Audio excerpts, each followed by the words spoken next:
Bonjour à tous, je suis Johanna Cohen du cours Anna. Qu'est-ce que c'est que le cours Anna?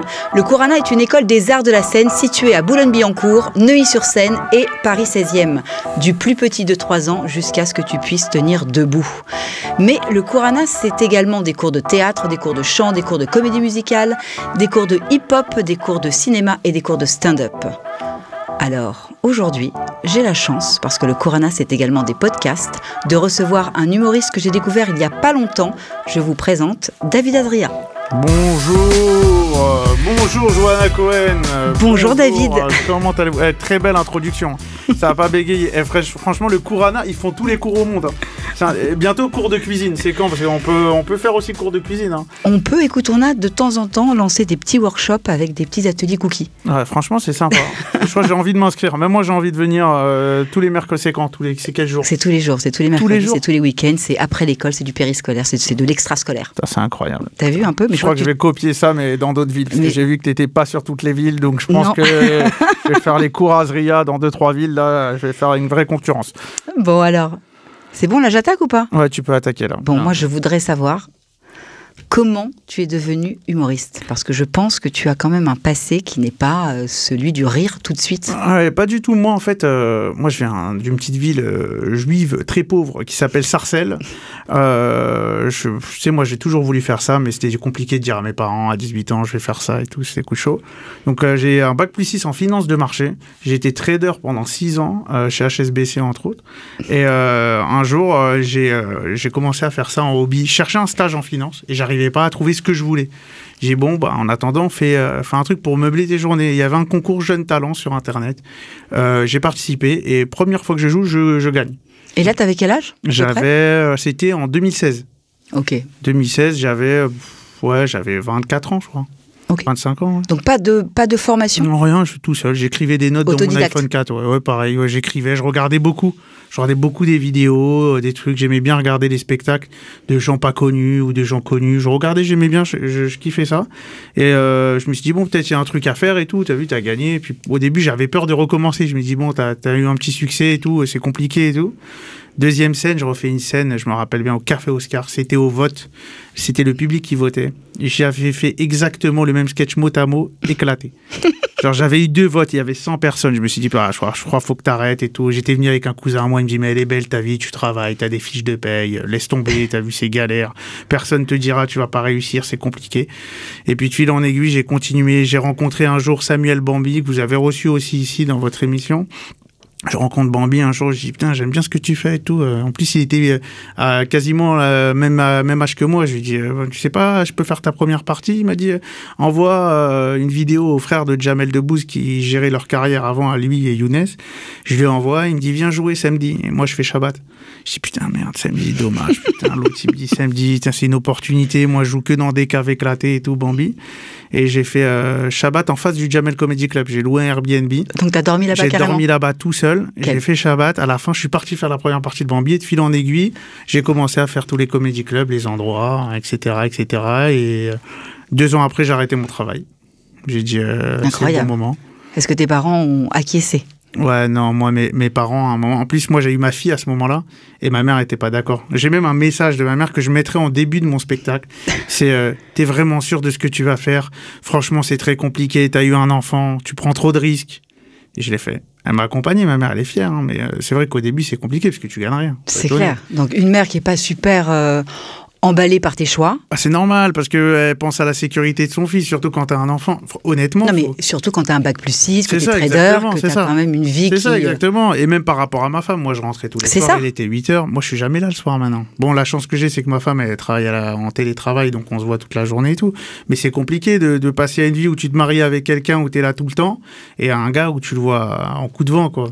Mais au début... Donc, il y a des concessions à faire. Concessions. Moi, je mentais au début. Et un grand merci à ta femme, quand même. Ouais, franchement, une grande part de responsabilité dans la réussite à ma femme. Bon, c'est que le début, mais c'est vrai que si aujourd'hui j'ai fait plein de choses, c'est grâce à elle, parce que bon, elle s'occupe de ma maison, du mes bébé. enfants. Ouais, voilà, j'ai 3 enfants. Donc, à toutes les meufs qui m'envoient des DM, arrêtez. Parce que, voilà, en vrai, personne ne m'envoie de DM parce que je suis éclaté. Mais vraiment, non, c'est vrai que c'est dur. Mais c'est pour ça qu'il faut le dire ça aux gens. Il y a plein de gens qui débutent, ils disent non et tout. Aujourd'hui, c'est beaucoup plus simple. simple qu'avant. Parce qu'il y a beaucoup d'endroits, beaucoup de comédie clubs. À Paris, il doit y avoir 10 comédie clubs à la même heure, tu peux jouer. Avant, nous, on avait le Paname, où tu es venu, c'est là que je t'ai rencontré. Il y avait le Jamel, mais le Jamel, c'était en troupe, il fonctionnait à 5-6 personnes. Oui, puis c'était une famille. C'est ça, exactement. C'était fermé, et puis c'était à l'époque où ils prenaient vraiment que les confirmés. Les petits jeunes comme nous, on jouait dans des caves. Moi, je mentais. Quand je rentrais chez moi, ma femme me disait, je la laissais avec le bébé. Il me disait, t'es parti, t'as gagné combien? Je disais 50 balles. Je gagnais 6 € au chapeau. Au chapeau. Et moi, je rentrais, je me dis, c'est pas possible. Je dis, putain, mec, t'as quitté ton travail, qu'est-ce que tu fais? Ça se trouve, tu vas dans le mur, tu prends trop de risques et tout.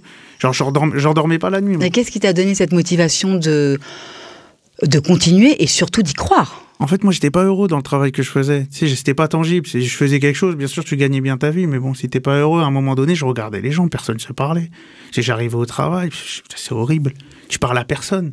T'es là, t'attends la pause midi, les mecs, ils font des pauses clopes sur pauses clopes. Mais ok, d'accord, mais t'es marié, t'as des enfants, donc il faut quand même donner à bouffer. Exactement. Ouais. Donc comment on fait pour se dire, j'en ai rien à faire, je vais continuer, je vais avoir cette niaque et je vais y arriver? Moi, à ce moment-là, je fais rupture conventionnelle avec le boulot, donc j'ai une base de sous, mais très faible par rapport à ce que je gagnais, et je me dis, il faut combler ce que tu perds.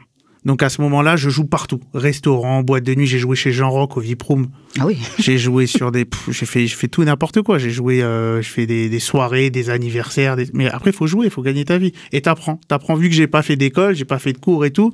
Donc à un moment, t'apprends comment sur le tas. T'apprends, tu manges un four et puis tu repars. Tu dis bon, vas-y, je vais recommencer. Tu réécris, ça marche pas, tu recommences. Et t'apprends. Et à force de jouer. Et après, on a avancé. Moi, j'étais heureux quand j'ai arrêté mon boulot, mais après il y a eu le Covid.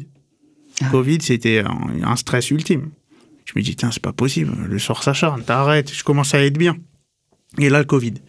Je dis, tiens, j'avais trouvé une sérénité, j'arrivais à faire un petit complément par rapport au chômage qui pouvait me permettre d'être à l'équilibre sans gagner une tonne de thunes, mais j'étais pas en risque. Ouais. Donc là, comment tu rebondis? Covid, t'es bloqué? Covid, je suis là, je suis bloqué. Je me dis peut-être faut faire des vidéos, mais je fais pas. Puis je réfléchis, je dis non, mais je peux pas faire des vidéos et tout comme ça de Golemont et tout. je regarde et je me dis qu'est-ce que je peux faire? Donc j'écris, j'appelle des amis et je commence à écrire et puis ça passe et puis on est au téléphone tout le temps avec tout le monde. On s'appelle et qu'est-ce que tu fais? Toi, qu'est-ce que tu fais? On faisait rien, quoi. Donc à un moment, ce qui est marrant, c'est qu'on allait tous au Paname Café le soir.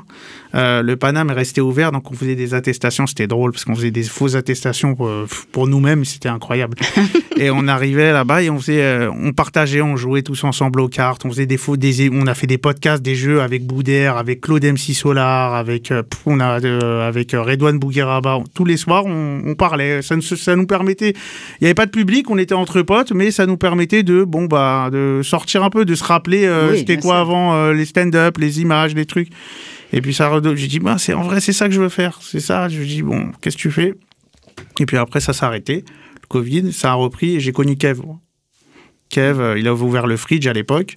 Je joue pas, moi, trop au Fridge, parce qu'au Fridge, au début, ils font jouer vraiment pareil que Jamel, une petite famille confirmée et tout, exactement, que des stars. Un jour, il y a un ami à moi qui s'appelle Tariq, je sais pas si vous connaissez Tariq, qui est un peu partout, et il me dit, je peux pas venir ce soir au Fridge, est-ce que tu peux me remplacer? Je dis, mais je peux pas trop, je peux te remplacer, oui, mais moi, elle me connaît pas, la jeune fille qui gère là-bas, elle va pas vouloir que je joue.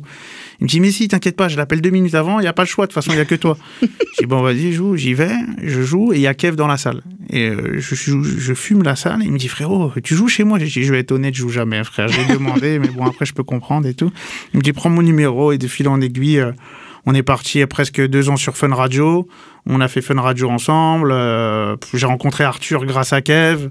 J'ai fait des tournages grâce à lui. Franchement, donc c'est vraiment un boulot d'opportunité, de en fait, moi, bonnes étoiles. Tu vas avoir des étoiles qui s'alignent. Il faut marquer le but. Moi, j'ai toujours l'occasion, elle va venir. À un moment donné, l'occasion. Moi, j'ai été chez Arthur. On a fait le Fridge, fait du stand-up à VTEP. C'était ça. Mais le jour où tu y vas, moi, je connais ni Arthur, je connais personne. Par contre, à 10 minutes, il faut éclater la salle. Si tu l'éclates pas, Arthur, à la fin, il te serre la main et tu le vois plus. Salut, merci, au revoir. Voilà. Il y en a plein des gens. Tu vois bien les émissions de Vendredi, tout est permis. Il y en a 1 milliard des humoristes. Donc, il faut marquer le but. Donc, ce jour-là, je suis arrivé, concentré, j'ai joué, bam. Et puis voilà, de fil en aiguille, j'en ai fait 1, 2, 3, 4, 10. Et puis voilà, VTEP, Arthur, puis tu connais Pierre. Et après, tu avances et tu fais des projets. Et puis voilà, quoi. Et tu te rends compte quand même que tu es parti de pas grand-chose, avec aucune formation, donc autodidacte à fond. Et tu te fais, et tu t'offres, ou on t'offre, la première partie de Gad Elmaleh, on t'offre la première partie de Redouane Bougueraba. Ouais. Moi, je suis très pote avec Redouane depuis le début. C'est-à-dire, Redouane, c'est ce que j'aime avec ce gars, c'est qu'il n'avait pas grand-chose et il donnait déjà beaucoup. Donc, on est des potes. Je me rappelle, Redouane, il était en coloc avec 4 personnes. Et à un moment, je dis, putain, mais comment je... Parce que tu le vois dans le visage des autres. Tu te dis, putain, lui, ça fait 15 ans, il est là, il charbonne. Et puis, tu vois, c'est dur. Et comment toi, t'es là, ça fait 3-4 ans. Tu te dis, mais, en fait, ça prend trop de temps, ce truc-là, pour y arriver, quoi. C'est trop dur. Mais après, il y en a, c'est des débrouillards. Redouane, c'est un débrouillard. Il a toujours bien gagné sa vie. Il s'est battu, il travaillait, même s'il n'avait pas la lumière qu'il a aujourd'hui, tu vois. Et puis, à un moment donné, tu regardes, t'apprends. Moi, j'adore parler avec les gens, j'apprends. Tout le temps. Si je peux parler avec des gens les plus nuls de France et les plus forts, j'apprends avec tout le monde. Tout le monde vient me voir, tu te donnes un conseil, je prends. Faut emmagasiner de l'expérience, des idées des autres. Je kiffe ça, moi, apprendre. Et ouais, je suis d'accord avec toi. Est-ce que tu peux quand même nous parler de 15 minutes gratuites? Comment t'es venue cette idée et quelles sont les réactions que tu as reçues du public? En fait, moi, mon spectacle s'appelle Paye pour voir. C'est simple, t'as 15 minutes gratuites. Si t'aimes pas, en fait, t'as de l'argent qui est sur scène. Tu viens, tu prends le prix de ta place, c'est 20 € et tu t'en vas. C'est dingue. Ouais. Jusqu'à présent, pour être honnête, jamais personne n'est parti. Je joue sur le fait, pendant 15 minutes, que les gens vont pas partir. Parce que bon, ils ont pris de nounou, parce qu'ils ont mis 8 ans à garer leur voiture à République, parce que c'est important pour eux de sortir une fois par an avec leur mari. Et après, voilà, pendant 15 minutes, je joue le meilleur spectacle de France. Après, les 45 minutes restent à juger. Mais les gens restent, non? Ouais, moi ça va quand même. Les gens restent jusqu'au bout, ils sont contents. Moi, c'est la première année que je joue mon spectacle. Je fais beaucoup de premières parties. Je fais Redouane, j'ai fait Gad, j'ai fait Kev. J'ai vraiment fait plein de premières parties. À un moment donné, tu dis, bon, vas-y, faut jouer ton spectacle, tu vois.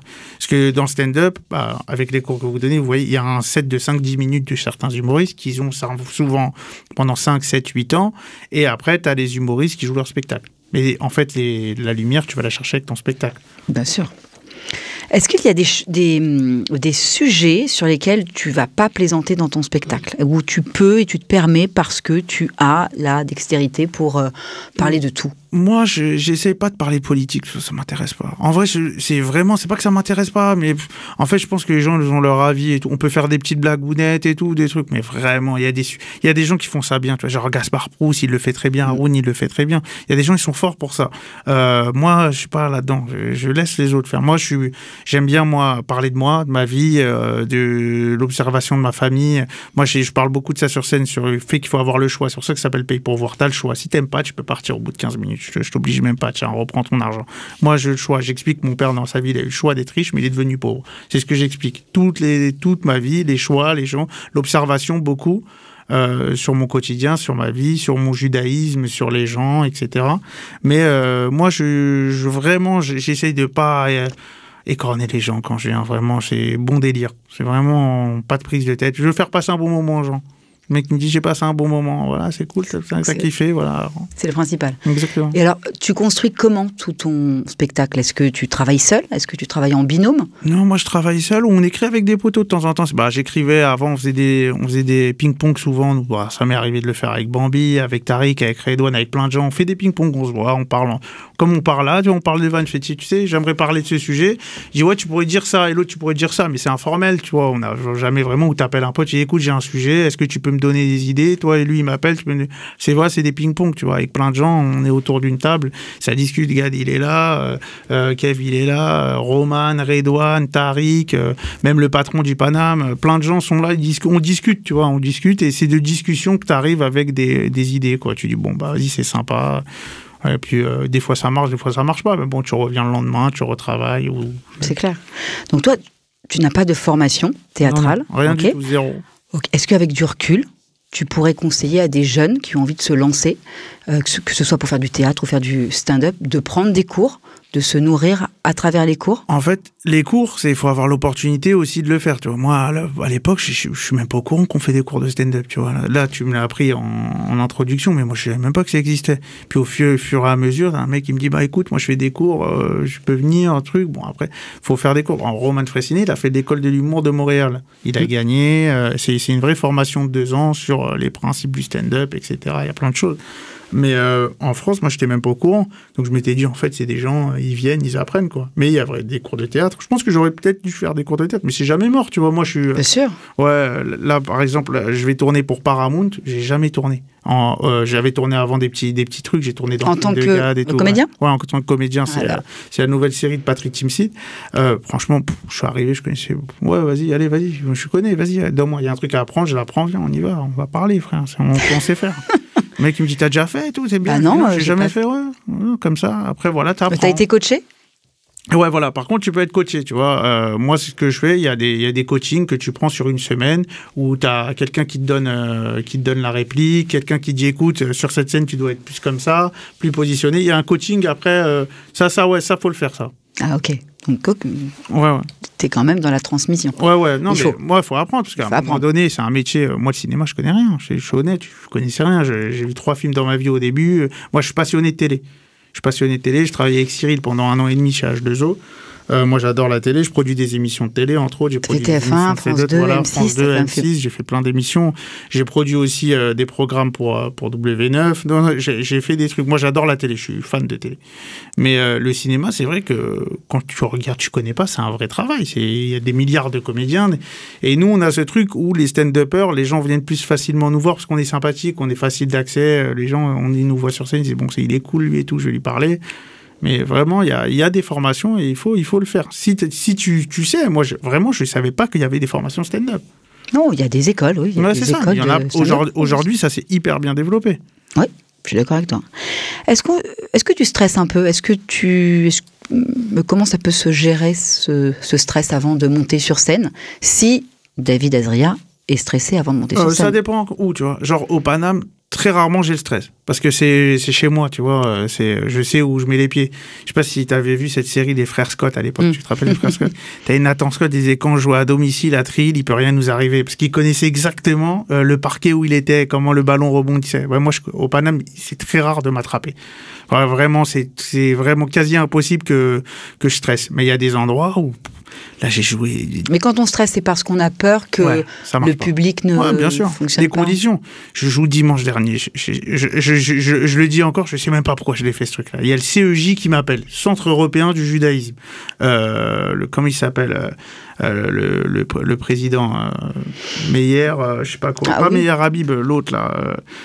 Bref, le président du consistoire m'appelle. Il me dit j'aimerais bien que vous fassiez un sketch pour Pourim. J'arrive, je vois des toboggans, des gosses, des animations, des gens bourrés. Je dis mais qu'est-ce que je fous là? Mais qu'est-ce que j'ai fait d'accepter ce truc? J'arrive, il y a une tombola, des mecs qui font gagner des cookéos. Je vais jouer moi derrière ces gens-là et elle me donne le micro. Et je me fais waouh. Ça, vraiment, et en fait, quand je maîtrise pas, je me dis, ça va être compliqué, quoi. Il y a des endroits que je maîtrise pas. Genre là, c'était immaîtrisable. 700 personnes, Pourim, les gens, ils sont un peu éméchés, les enfants qui courent de partout, les portes ouvertes, Et là, c'est quoi, là? C'est le bide? Là, non, là, c'est en mode, t'as 2 solutions. Soit tu lâches le micro, et tu dis, bon, allez tous vous faire foutre. Soit tu dis, bon, vas-y, allez, on va les faire rire. Mais je te raconte l'anecdote, elle est folle. Je commence à les faire rire et tout. Et là, il y a un mec bourré qui se lève. Il veut prendre mon micro. Je commence à le vanner, etc. Je lui dis, bon, vas-y, il y a l'étiquette qui dépasse sur ton costume, rends-le demain, parce que Amazon, ça coûte 90 €. Et je sais que tu as fait exprès de pas l'enlever, l'étiquette. Donc les gens rigolent, et le mec est vraiment, vraiment bourré. Sa femme me dit, excusez-moi, mon mari est bourré depuis 15 heures, j'arrive pas à l'arrêter. Je dis, essayez de le sortir ou autre, parce qu'il y a vraiment... Et après, tu brodes, quoi. Tu brodes pour faire... C'était... Vraiment, des fois, moi, je dis, je suis pas magicien. Je dis, moi, quand t'as pas des conditions, tu peux pas. Non. Nous, on fait du stand-up, faut qu'il y ait un minimum d'écoute. Moi, j'essaye d'instaurer l'écoute. Si déjà, t'as plein de gosses, t'as des parents qui sont bourrés, c'est compliqué. Je vais pas sortir, je vais pas claquer des doigts, je suis pas Patrick Sébastien, moi. Voilà, quoi. Comment tu sais qu'un sketch fonctionne? Tu t'essayes devant tes potes? Non, jamais. Moi, j'essaye. On a plein de petits endroits. Nous, par exemple, t'as un endroit qui s'appelle le Golden Comedy. C'est un endroit où il y a 60 personnes, c'est à Opéra.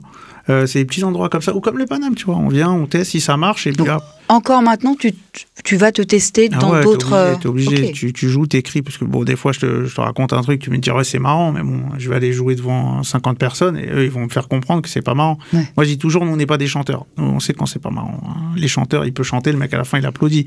Moi, le mec, à la fin, si pendant 5 minutes, il n'y a pas de rire, je suis pas bien. Donc, nous, c'est direct. Le stand-up, c'est dur. C'est ça que je dis. C'est pas facile, je suis d'accord. C'est la phrase que j'ai. Moi, je dis le stand-up, c'est simple, mais c'est pas facile. Parce qu'en vrai, on n'a rien besoin. On vient avec un micro. Oui. C'est simple. Le mec, il dit, putain, là, en ce moment, les gens ils commencent à comprendre que c'est facile à mettre en place un spectacle de stand-up. Le mec, il vient avec un micro, une scène. Non, mais parce qu'on pense souvent que vous fonctionnez à 90% avec de l'improvisation. C'est ce que tu dis, mais c'est extrêmement faux. La majorité des spectacles, même aujourd'hui, Redouane qui a vulgarisé l'improvisation, Redouane, il fait 15 minutes d'impro dans son spectacle, et après, il a 1 heure sur sa vie, sa famille, ses enfants, sa Marseille, ses parents. Parce que les gens, ils pensent que tu viens... c'est ce qu'ils postent aussi sur ces réseaux sociaux. C'est la communication, c'est ça. C'est ça qui est très, très intelligent. Sur ça. Mais aujourd'hui, c'est vrai ce que tu dis, je suis ultra d'accord, c'est que les gens, ils pensent que c'est... En fait, tu viens, tu parles. Mais non, c'est travailler, t'imagines les blagues et tout. À un moment donné, il y en a une, elle m'a dit ça la fois. Elle me dit, mais toujours t'as des nouvelles histoires comme ça? Je dis, mais non, j'ai souvent les mêmes histoires. Si tu viens 3-4 fois, tu vas écouter les mêmes histoires. C'est juste que c'est des histoires qu'on travaille, on change 3-4 mots, on change la fin, le début, mais il faut... C'est vrai ce que je sais, ça, c'est la répétition. Des fois, c'est dur, mais il faut venir, il faut travailler. Si ça marche pas, tu te remets en question. Moi, pas tout le temps. Hier, j'ai créé un nouveau truc, je l'ai joué, ça n'a pas marché. Je suis rentré, j'ai retravaillé, j'ai dit, bon, demain, on revient, on réécrit, tu vois. Et là, tu vas le... Mais je vais rejouer ce soir. Ce soir, je joue au Fritz et Kev Adams, Strasbourg-Saint-Denis, au Paname. Je joue au Goku aussi, qui est un super comédie club. Il y en a plein, en fait. Mais moi, dimanche, j'ai joué 9 fois dans le même soir. Tu viens, tu prends ton vélo, tu vas à 20h, 20h30, 21h, 21h30. Et ça tourne comme ça. Et tu tournes, et tu tournes, et tu joues. À l'époque, on ne pouvait pas. À l'époque, quand j'ai commencé, on jouait 3 fois par semaine. Et au mieux, tu gagnais 60 balles la semaine, 100 balles. Ah ouais. Aujourd'hui, tu joues 9 fois. À chaque fois, tout le monde paye bien maintenant. Il y a des gens, ils vivent que de ça. Ils n'ont même pas de spectacle. Ils jouent de comédie club en comédie club. C'est comme aux États-Unis. À New York, tu as des artistes de comédie club. C'est des gens qui écrivent des blagues la journée, qui les jouent le soir, et point. Donc aujourd'hui, le comédie club, c'est rentré dans les mœurs. Ouais, exactement. Ouais. En fait, il y avait un public qui avant allait voir les comédies de boulevard. Il a un peu pris de la position, le stand-up, sur les comédies de boulevard. Avant, c'était Michel Larocque, c'était tout. Eux, ils mangeaient les palmades, tout ça. Bon, palmades, ils mangent plus beaucoup, mais... Mais voilà, c'est eux qui mangeaient. Le stand-up, il a pris une part de marché. Franchement, à l'époque, quand tous ces comédie clubs arrivaient, je me disais, mais comment ils vont marcher? Parce que moi, je le voyais, parce qu'il y avait des amis qui avaient des petites caves, des trucs, il n'y avait personne. Je dis, c'est bizarre, je pense pas qu'ils vont tous marcher. Et d'un coup, ils ont tous pris une part de marché. Avant, tu parlais à un mec, en 2015, tu disais, je fais du stand-up. Il disait, c'est quoi? Aujourd'hui, je dis, un gars, je fais du stand-up. Il dit, ah, toi aussi? Il y a plein de gens qui font du stand-up. Après, moi, j'arrive à différencier les mecs qui font du stand-up depuis 1 an et les mecs qui en font depuis 10 ans, qui gagnent vraiment leur vie avec le stand-up, tu vois. Bien sûr. Alors, ok, t'as pas fait de formation, tu te fais coacher quand tu pars sur des films. C'est ça. Est-ce que David Azria sort, regarde des pièces de théâtre, va se nourrir aussi, que ce soit je sais pas. Ça doit être un livreur Amazon encore. Est-ce qu'il va au cinéma? Est-ce qu'il va au théâtre quand même? Ou s'inspirer, ou tout simplement... Franchement, je te cache pas, j'ai très peu de temps. Et le peu de temps que j'ai, je le mets avec mes enfants et tout. J'essaye d'aller regarder les spectacles des amis quand je peux. Vraiment, je suis honnête. J'ai plein de gens que j'aimerais aller voir. Mais est-ce que ça, c'est des conseils que tu pourrais donner quand même à tous ces jeunes? Et si, en fait, je pars du principe qu'il y a 2 types de personnes. Tu as des gens qui sont célibataires, qui ont du temps, ou si tu arrives à dégager du temps, faut le faire. C'est bien d'aller voir des spectacles. Moi, quand je peux, je les regarde sur Netflix parce que c'est plus facile pour moi.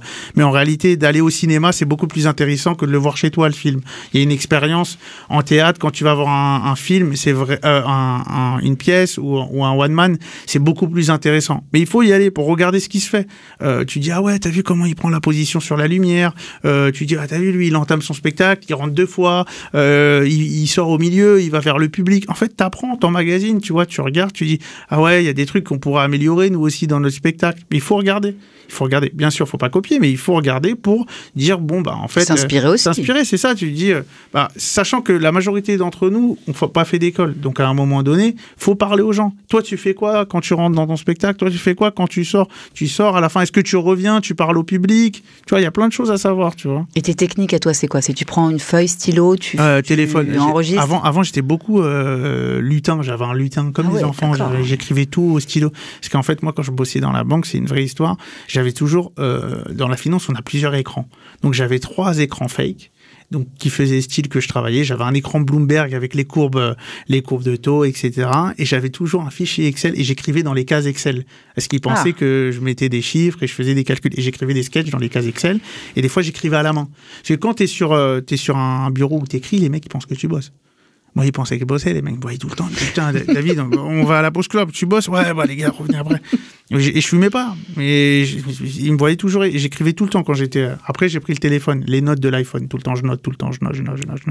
T'es un mec qui note. Ouais, et après, je synthèse, j'enlève.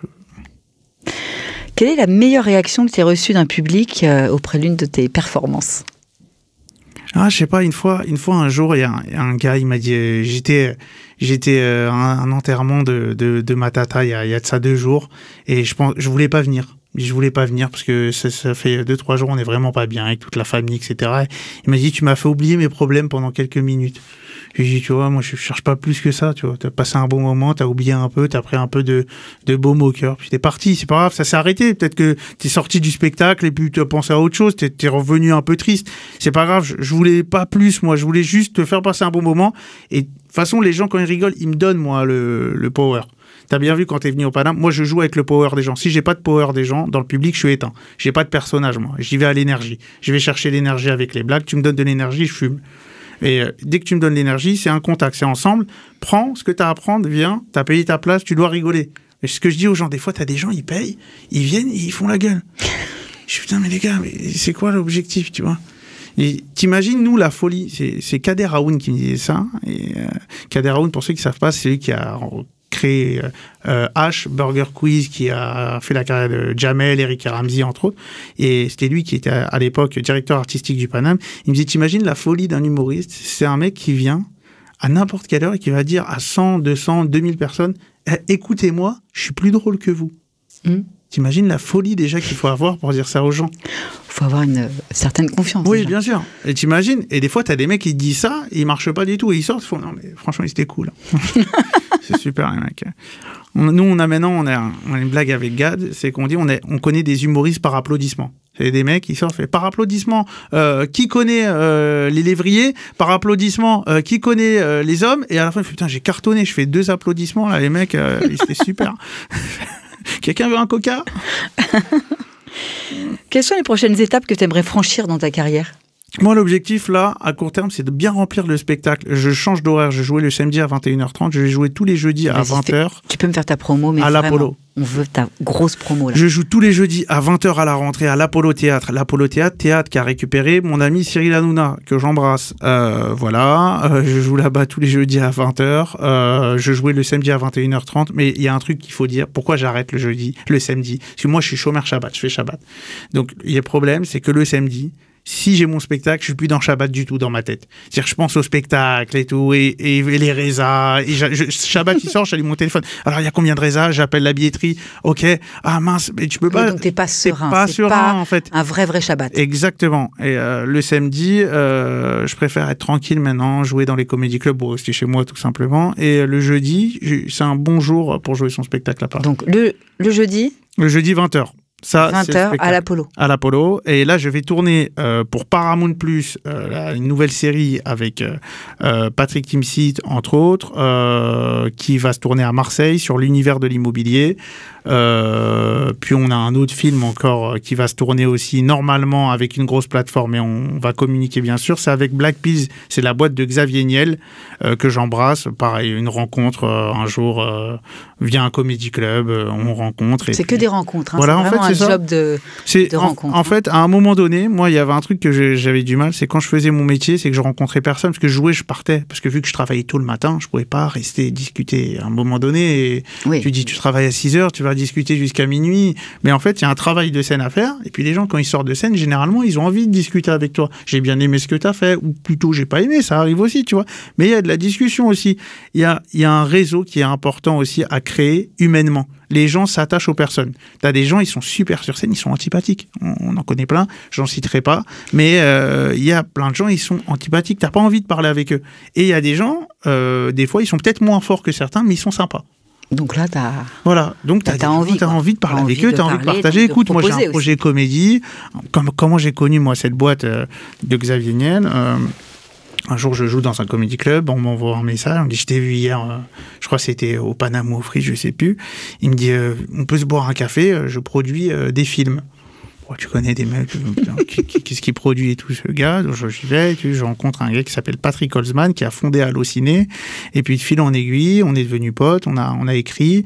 On s'est dit, bah vas-y, on peut faire une comédie. Lui, il avait un volet de comédie romantique avec Pascal Elbé et Patrick Timsit. Il m'a dit, eux, ils sont sur la comédie romantique. Est-ce que tu veux pas récupérer la comédie? J'ai dit, vas-y, j'en fais la comédie.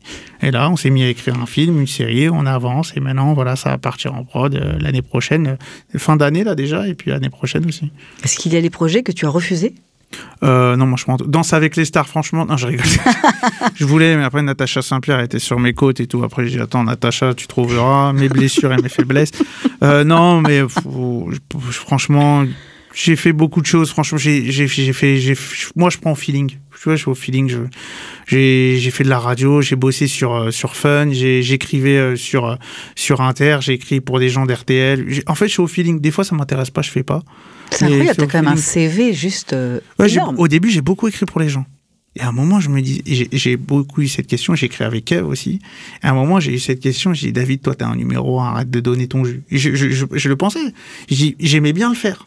Mais, tu sais, quand t'écris et que tu montes sur scène, t'as ce truc de, est-ce que je vais donner la vanne? Je vais pas la garder un peu pour moi, en vrai, la blague.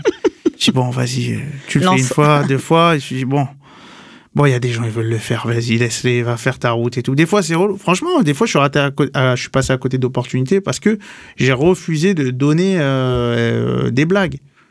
Moi, on me dit tout le temps, il faut être détaché des blagues. C'est des blagues, ça s'écrit. Si tu sais écrire, si c'est une mécanique, le cerveau, à partir du moment où ton cerveau sait écrire des blagues, tu peux lui parler. Moi, tu peux me parler de n'importe quel thème, on va s'asseoir une demi-journée, je vais te donner 1000 idées. Dans les 1000, il y aura bien 3-4 trucs à piocher. Bien sûr. Mais à un moment donné, tu te dis, bon, est-ce que tu le fais pour tout le monde ? Est-ce que vaut mieux pas le faire pour toi? Après, il y a des gens, ils sont très bons pour le faire pour les autres. Et toute leur vie, ils sont auteurs, ils gagnent super bien leur vie. T'as des mecs qui sont scénaristes et t'as des mecs qui sont réals et c'est que eux qu'on entend. Je regardais la dernière fois le gars qui a fait Qu'est-ce qu'on a fait au bon Dieu. Personne ne sait qui c'est. Il a fait un interview pour 50 Minutes Inside. Le mec, personne ne savait qui c'est. Et c'est lui qui a monté l'idée Qu'est-ce qu'on a fait au bon Dieu. C'est un mec qui l'a écrit sur un ordi dans un café. Et aujourd'hui, personne ne savait qui c'était ce gars. Il dit, ouais, j'ai fait les 4 volets, c'est moi. T'imagines? Il y a des mecs qui sont bons pour être dans l'ombre et il y a d'autres qui veulent la lumière. Moi, j'ai toujours compris, je veux la lumière. Peut-être pourquoi? Peut-être pour aider aussi. Moi, j'ai ce sentiment de vouloir aider aussi ma famille et tout. J'ai vraiment ce truc-là dans ma tête depuis longtemps. En tout cas, t'es un chouette gars. Merci, Johanna. C'est vrai, franchement. Très sympa. Si vous voulez retrouver David Adria à l'Apollo tous les jeudis 20h, paye pour voir. Paye pour voir, c'est ça. Tu payes, tu vois un spectacle, 15 minutes gratuites. Si t'aimes pas, tu pars. Si t'aimes, tu restes. Spectacle totalement judaïque dans le concept. Mais je vous rassure, c'est une place achetée, une place assise. Donc venez, il y a des super chaises et il n'y a pas de punaise de lit. Donc vous pouvez venir. Qu'est-ce qu'on peut te souhaiter? De continuer à travailler, progresser, s'améliorer, avancer. Vraiment, moi, je veux juste monter les étapes, tranquille. Je veux être serein. Franchement, c'est bien de vivre ce qu'on aime, de travailler. Franchement, des fois, j'ai regardé une petite vidéo ce matin, c'était sympa. C'était ne pas oublier de remercier Dieu. Parce qu'aujourd'hui, on a atteint des objectifs qu'on avait demandé. Moi, j'ai prié plein de fois pour arriver ici. J'ai galéré au début, j'ai prié pour être indépendant. Aujourd'hui, je gagne 3 fois ma vie que je gagnais dans la finance. C'est impressionnant. Les gens, ils se rendent pas compte. Des fois, ça m'est arrivé à l'école de mes enfants. Il y a un gars qui me dit, ça va, ton travail, c'est pas trop dur. Les gens, ils savent pas. Ils pensent que nous, on est des clowns. C'est ça. Les mecs, ils disent, l'artistique, c'est des mecs. Oui, c'est des saltimbanques. Ouais, exactement, c'est ça. Bon, le mec fait de la radio, qu'est-ce que ça doit gagner? De toute façon, c'est des mecs qui parlent, comme tu as dit tout à l'heure. Les gens, ils pensent qu'on est des gens qui parlons, tu vois. Mais il y a un travail derrière, et je suis heureux. Continuer là-dessus, et puis avancer, et puis on se verra plus loin, plus tard. En tout cas, moi, je conseille Paye pour voir à l'Apollo tous les jeudis soirs 20h. Je suis allée le voir sur scène et je peux vous garantir que ça vaut le détour. Merci beaucoup. J'espère pouvoir te recevoir un jour aussi en physique et pouvoir transmettre à tous ces jeunes du avec plaisir. Corana. Quand vous voulez. C'est quand vos cours de stand-up? Je viendrai avec plaisir. Écoute, on se dit ça tout à l'heure. Merci mille fois. Si vous voulez retrouver cette interview sur nos plateformes Deezer, Spotify, sur notre chaîne YouTube et sur Instagram, au micro avec Johanna. Merci beaucoup David et à très vite. Merci. Je te souhaite le meilleur.